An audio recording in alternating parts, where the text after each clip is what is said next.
ಸಾಯಿರಾಮ್. ಸಮರ್ಥ ಸದ್ಗುರು ಸಾಯಿನಾಥ್ ಮಹಾರಾಜ್ಗೆ ಜೈ. ನಮ್ಮ ಸಾಯಿ ಕುಟುಂಬದ ಎಲ್ಲ ಸಾಯಿ ಭಕ್ತರಿಗೆ ನಮಸ್ಕಾರ. ಸಾಯಿ ಆಶೀರ್ವಾದ ಸದಾ ನಿಮ್ಮ ಮೇಲೆ ಇರಲಿ ಅಂತ ಬಾಬಾಗೆ ಬೇಡ್ಕೊಂತ ಇವತ್ತಿನ ವಿಡಿಯೋ ಶುರು ಮಾಡ್ತಾ ಇದ್ದೀನಿ. ಇವತ್ತಿನ ವಿಡಿಯೋದಲ್ಲಿ ಸಾಯಿ ಅಪ್ಪ ಏನು ಹೇಳ್ತಾ ಇದ್ದಾರೆ ಅಂದರೆ, ಮಗು, ಆಲಸ್ಯ ಎಷ್ಟು ಪ್ರಮಾದ ಅಂದರೆ, ರಾಮ ಭಜನೆಯಲ್ಲಿ ಮುನಿಗಿದ್ದ ಹನುಮನ ಮುಟ್ಟಿ ನೋಡಿ, ನಿನ್ನ ಬೇಡಿಕೆ ತಕ್ಷಣ ಈಡೇರುತ್ತೆ ಅಂತ ಇವತ್ತು ನಮ್ಮೆಲ್ಲರಿಗೋಸ್ಕರ ಸಾಯಿ ಒಂದು ಹೊಸ ಸಂದೇಶವನ್ನು ತಂದಿದ್ದಾರೆ. ಪ್ರತಿಯೊಬ್ಬರೂ ಕೂಡ ಸಾಯಿ ಮೇಲೆ ಎಷ್ಟು ಜನ ನಂಬಿಕೆ ಇಟ್ಕೊಂಡಿದ್ದಾರೋ, ಸಾಯಿ ಏನೇ ಹೇಳಿದ್ರು ನಮ್ಮ ಜೀವನ ಸಂತೋಷವಾಗಿರಬೇಕು ಅಂತ ಯಾರು ಪೂರ್ತಿ ವಿಶ್ವಾಸ ಇಟ್ಕೊಂಡು ಈ ಸಂದೇಶವನ್ನು ಕೇಳುತ್ತಾರೋ ಅವರೆಲ್ಲರೂ ಕೂಡ ಇಲ್ಲಿರುವ ಹನುಮನ ಮುಟ್ಟಿ ನಿಮ್ಮ ಜೀವನದಲ್ಲಿ ಏನು ಬದಲಾವಣೆ ಆಗುತ್ತದೋ, ನಮ್ಮ ಜೀವನದಲ್ಲಿ ಏನು ತಪ್ಪುಗಳು ಮಾಡ್ತಾ ಇದ್ದೀವೋ, ಆಲಸ್ಯ ಮಾಡಿದ್ರೆ ಎಂಥ ಪ್ರಮಾದ ಬರುತ್ತೋ ಅನ್ನೋದು ಸಾಯಿ ನಮಗೋಸ್ಕರ ಈ ಹೊಸ ಸಂದೇಶವನ್ನು ತಂದಿದ್ದಾರೆ. ಪ್ರತಿಯೊಬ್ಬರು ನಂಬಿಕೆಯಿಂದ ಹನುಮನ ಮುಟ್ಟಿ ಈಗ ಸಾಯಿ ಸಂದೇಶವನ್ನು ಕೇಳೋಣ. ಮಗು, ನಿನ್ನ ಜೀವನದಲ್ಲಿ ಏನೇ ಸಂತೋಷ ಬರಲಿ ಮೊದಲು ನನ್ನ ಮುಂದೆ ಹೇಳ್ಕೊಂತೀಯ. ಅದೇ ರೀತಿಯಲ್ಲಿ ಕಷ್ಟದಲ್ಲಿ ಇದ್ದಾಗ ನಿನ್ನ ಸಾಯಿ ಕೂಡ ನಿನ್ನ ಜೊತೆನೇ ಇದ್ದಾರೆ. ಅದು ನೀನು ನಂಬಬೇಕು. ಇವತ್ತು ಕಷ್ಟಗಳು ಬಂದಿದೆ ಅಂತ ನಿನ್ನ ಸುತ್ತೂ ಇರುವಂಥವ್ರು ಯಾರೇ ಆಗಿರಲಿ ನಿನ್ನ ಜೊತೆ ಇಲ್ಲ, ನಾನು ಒಂಟಿಯಾಗಿದ್ದೀನಿ ಅನ್ನೋ ಭ್ರಮೆಯಲ್ಲಿ ನೀನಿದ್ದೀಯ. ಇವತ್ತು ನಿನ್ನ ಜೊತೆನೇ ಇದ್ದು ನಿನ್ನ ನೋವನ್ನು ನಾನು ಕೇಳುತ್ತಾ ಇದ್ದೀನಿ. ಇವತ್ತು ಭಗವಂತ ಕೊಟ್ಟಿರೋ ಅಂಥ ಪರೀಕ್ಷೆಯಲ್ಲಿ ನೀನು ತಪ್ಪದೆ ಉತ್ತೀರ್ಣ ಆಗಬೇಕು. ಏಕಾಗ್ರತೆ ಅತಿ ಮುಖ್ಯ. ನಿನ್ನ ಜೀವನದಲ್ಲಿ ಎಂಥದೇ ಕಷ್ಟ ಬರಲಿ, ನಿರ್ವಹಣೆ ಅತಿ ಮುಖ್ಯ. ಸಮಯ ಅನ್ನೋದು ಭಗವಂತ ನಿನ್ನ ಸಮಯಕ್ಕೆ ಕೊಡ್ತಾರೆ.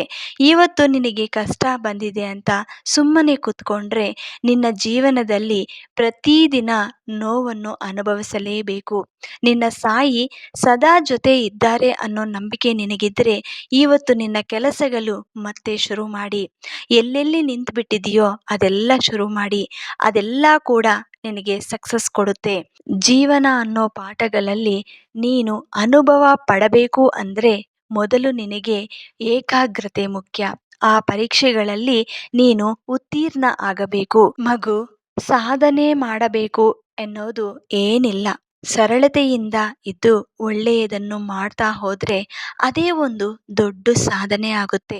ನಿನ್ನ ಜೀವನ ಸಂತೋಷವಾಗಿರಬೇಕು ಅಂತ ನೀನು ನಿನ್ನ ಕೈಯಲ್ಲಿ ಮಾಡ್ತಾ ಇರೋ ಅಂಥ ಏನೇ ಒಳ್ಳೆಯ ಕೆಲಸಗಳಾಗಿರಲಿ ಅಥವಾ ಕೆಟ್ಟ ಕೆಲಸಗಳಾಗಿರಲಿ ಅದರಿಂದ ನಿನ್ನ ಜೀವನ ಮುಂದಕ್ಕೆ ಹೋಗುತ್ತೆ. ಮಗು, ಪ್ರತಿಯೊಂದು ನಿನ್ನ ಜೀವನಕ್ಕೆ ಒಂದು ಪಾಠ. ಇದು ಭಗವಂತ ಕೊಡ್ತಾ ಇರೋಂಥ ಪರೀಕ್ಷೆ. ಅರಳುವ ಹೂವಿಗೆ ಪ್ರತಿದಿನ ಒಂದು ಹೊಸ ಜೀವನ. ಮನುಷ್ಯನು ತನ್ನ ಜೀವನದ ಪ್ರತಿದಿನವನ್ನು ಹೊಸ ದಿನವೆಂದು ಜೀವಿಸಿದರೆ ಜೀವನ ತುಂಬ ಸುಂದರವಾಗಿರುತ್ತದೆ. ನೀವು ಹೂವಿನಂತೆ ಬದುಕಬೇಕು.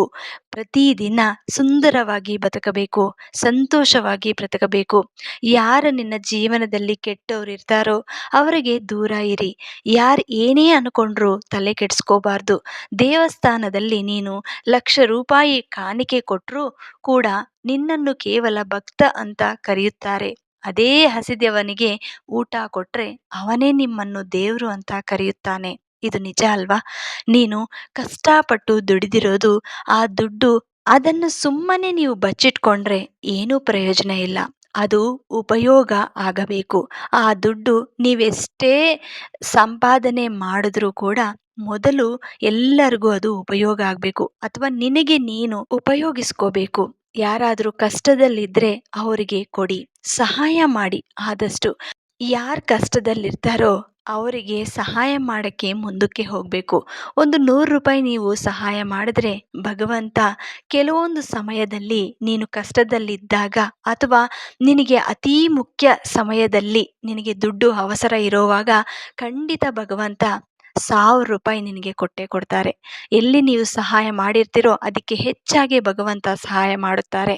ಸಮಯ ಬರಬೇಕು. ಎಲ್ಲದಕ್ಕೂ ನೀನು ಕಾಯಬೇಕು.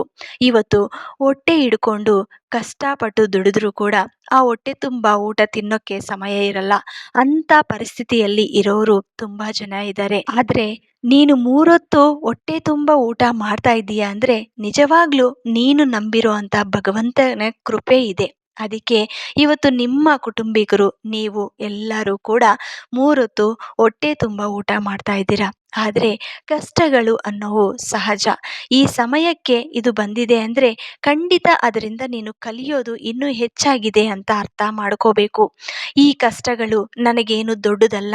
ನನಗೆ ನಾನು ನಂಬಿರೋ ಅಂಥ ಭಗವಂತ ಇದ್ದಾರೆ. ನನ್ನ ಜೊತೆ ನನ್ನ ಗುರು ಇದ್ದಾರೆ. ನನ್ನ ಸಾಯಿ ಇದ್ದಾರೆ.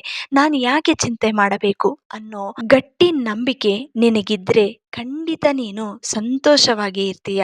ಅದೇ ಸಂತೋಷದಲ್ಲಿ ನೀನು ಮುಂದಕ್ಕೆ ಹೋಗ್ತೀಯ. ಮಾಡೋದಕ್ಕೂ ಒಂದು ಕೆಲಸ, ಪ್ರೀತಿಸಲು ಒಬ್ಬ ಮನುಷ್ಯ, ಬದುಕಲು ಒಂದು ಭರವಸೆ. ಈ ಮೂರನ್ನು ಹೊಂದಿರೋರು ಶಾಶ್ವತವಾಗಿ ಸಂತೋಷವಾಗಿ ಇರ್ತಾರೆ. ಆದರೆ ಇದರಲ್ಲಿ ಮೂರು ಇಲ್ಲ ಅಂದ್ರೆ ಕಷ್ಟದಲ್ಲಿ ಇರ್ತಾರೆ. ಮಗು, ಸಮಯಗೋಸ್ಕರ ಕಾಯಿ. ಸಮಯ ಖಂಡಿತ ನಿಂದಾಗುತ್ತೆ.